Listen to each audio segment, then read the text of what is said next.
بسم اللہ الرحمن الرحیم۔ السلام علیکم ورحمۃ اللہ وبرکاتہ۔ حضرت سعید بن عامر رضی اللہ تعالیٰ عنہ حضرت عمر فاروق رضی اللہ تعالیٰ عنہ کے دور میں ایک علاقے کے گورنر تھے۔ اس وقت امیر المومنین شہر کی جامع مسجد میں جاتے اور عام لوگوں سے گورنر کی بابت پوچھتے تھے کہ لوگوں، تمہیں گورنر سے کوئی شکایت تو نہیں؟ جب حضرت عمر فاروق اعظم رضی اللہ تعالیٰ عنہ نے حضرت سعید بن عامر کی بابت لوگوں سے پوچھا کہ گورنر سے کوئی شکایت تو نہیں، تو لوگوں نے جواب دیا 4 شکایتیں ہیں۔ تو حضرت عمر فاروق رضی اللہ تعالیٰ عنہ نے گورنر کو بلایا اور فرمایا، 4 شکایتیں ہیں لوگوں کو آپ سے۔ پہلی یہ کہ آپ لوگوں سے فجر کے وقت نہیں ملتے، اشراق کے وقت ملتے ہیں۔ حضرت سعید بن عامر رضی اللہ تعالیٰ عنہ نے جواب دیا کہ میری بیوی جس نے 30 سال میری خدمت کی، اب بیماری کی وجہ سے وہ معذور ہو گئی ہے۔ میں صبح نماز پڑھ کر اپنی بیوی کو ناشتہ بنا کر دیتا ہوں، اس کے کپڑے دھوتا ہوں، اس کا پخانہ صاف کرتا ہوں، اس لیے دیر ہو جاتی ہے لوگوں سے ملنے میں۔ ابھی جب لوگوں نے پہلی شکایت کا جواب سنا تو ان کے رونگٹے کھڑے ہو گئے۔ دوسری شکایت یہ ہے کہ آپ ہفتے میں 1 دن ملتے نہیں لوگوں سے۔ سعید بن عامر بولے، میں اس کا جواب ہرگز نہ دیتا اگر پوچھنے والے آپ نہ ہوتے، بہرحال بتا دیتا ہوں۔ میں گورنر ضرور ہوں لیکن بہت غریب ہوں، میرے پاس یہی ایک جوڑا کپڑا ہے جسے میں ہفتے میں 1 دن دھوتا ہوں، پھر سوکھنے تک میں اپنی بیوی کے کپڑے پہنتا ہوں، اس لیے لوگوں کے سامنے نہیں آتا اس دن۔ یہ سن کر عمر فاروق اعظم رضی اللہ تعالیٰ عنہ رونے لگے اور سعید بن عامر کے بھی آنسو جاری ہو گئے۔ تیسری شکایت یہ ہے کہ رات کو ملتے نہیں۔ سعید بن عامر رضی اللہ تعالیٰ عنہ بولے، سارا دن مخلوق کی خدمت کرتا ہوں، میری داڑھی سفید ہو چکی ہے، مطلب کہ کسی وقت بھی مالک کا بلاوا آ سکتا ہے، اس لیے پوری رات اس رب ذوالجلال کی عبادت کرتا ہوں کہ کہیں حشر کے دن کو رسوا نہ ہو جاؤں۔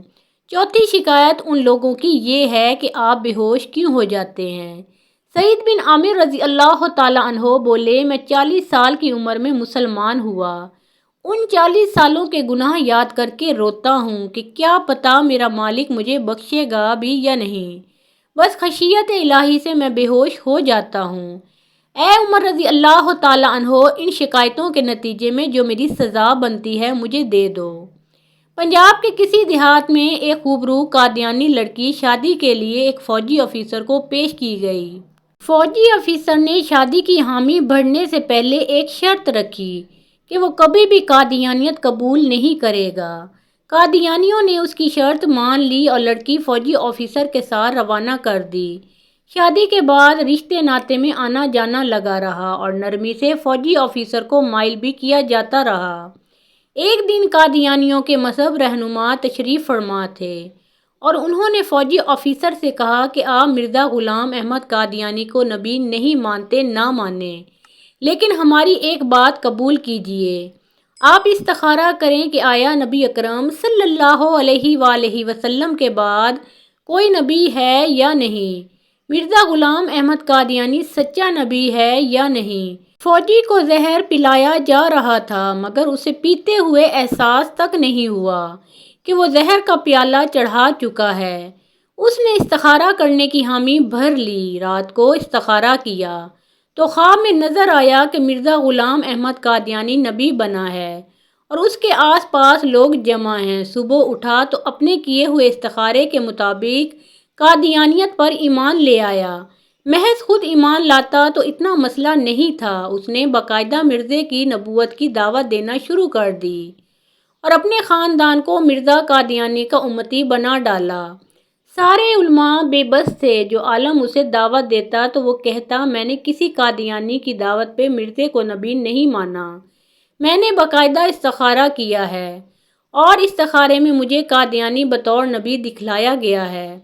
مجھے از خود خواب دیکھنے کا موقع ملا ہے۔ جب کوئی بھی عالم اسے دلیل سے مطمئن نہ کر سکا تو وہ تنگ آ کر علماء سے ملنا ہی چھوڑ گیا۔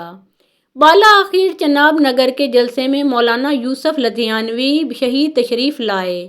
ان کا شہرہ تھا اور یہ فوجی آفیسر اس زوم سے ملنے کو تیار ہو گیا کہ ان کے بڑے مولوی کو بھی دیکھ لیتے ہیں۔ مولانا سے جب فوجی آفیسر نے اپنا قضیہ بیان کیا کہ وہ کسی کی دعوت یا کسی لالچ میں قادیانی نہیں ہوا، بلکہ وہ خود دیکھی ہوئی دلیل سے متاثر ہو کر قادیانی ہوا ہے، استخارہ اللہ سے مشورہ ہے، میں نے رب کے ساتھ مشورہ کیا جس کا حکم اسلام میں ہے، تو اللہ نے مجھے مرزا قادیانی کو نبی دکھلا دیا، اب میں اللہ کی مانوں یا مولویوں کی؟ جو اللہ نے مجھے از خود خواب میں دکھایا وہ چھوڑ کر مولویوں کی کیسے مان لوں؟ مولانا نے اس کا ہاتھ تھاما اور گویا زبان حال سے کہا، فی الحال رب کی نہ مان، اس درویش مولوی کی مان، کہ مولوی ہی بتائے گا اصلی رب کیا کہہ رہا ہے۔ مولانا گویا ہوئے اور کہا، جب تم نبی اکرم صلی اللہ علیہ وآلہ وسلم کی ذات میں شک سے گزرے تو مسلمان ہی نہیں رہے، اگر تمہیں یقین کامل ہوتا کہ نبی کریم صلی اللہ علیہ وآلہ وسلم کی ذات ہی آخری نبی ہیں اور کوئی نبی آ ہی نہیں سکتا، تو استخارے کے لیے ہرگز تیار نہ ہوتے۔ جب تم نے استخارے کی ٹھان لی تو گویا تمہیں شک ہوا کہ سید الابرار صلی اللہ علیہ وآلہ وسلم آخری نبی ہیں بھی یا نہیں۔ جب نبی اکرم صلی اللہ علیہ وآلہ وسلم کی ذات کے حوالے سے تم شک سے گزرے تو کافر ہو گئے، نبی کی ذات میں شک کرنا بھی کھلا کفر ہے۔ یوں ہی تم شک میں مبتلا ہوئے تو کافر ہو گئے، اور حالت کفر میں تمہیں قادیانی ہی نبی نظر آنا تھا۔ فوجی افیسر جھوم اٹھا دلیل سن کر اور کھڑا ہو کر مولانا شہید سے لپٹ گیا، اسی وقت توبہ کی اور پھر سے مسلمان ہوا۔ تو ذرا سوچئے ابتدا کہاں سے ہوئی، کیسے اسے نبی کریم صلی اللہ علیہ وآلہ وسلم کی ذات کے حوالے سے شک میں ڈالا گیا، اور انجام کیا ہوا؟ امام اعظم ابو حنیفہ نے یہی تو کہا تھا کہ بنا کسی دلیل کے ختم نبوت پہ ایمان لے آؤ، جو سوال کرے گا وہ کافر ہو جائے گا۔ سوال شک کی بنیاد پر کیا جاتا ہے، اور نبی اکرم صلی اللہ علیہ وآلہ وسلم کی ذات میں شک کھلا کفر ہے۔ محترم ناظرین، پیارے آقا محمد مصطفیٰ صلی اللہ علیہ وآلہ وسلم کا پیارا نام ایک بار کامنٹ سیکشن میں ضرور لکھیں۔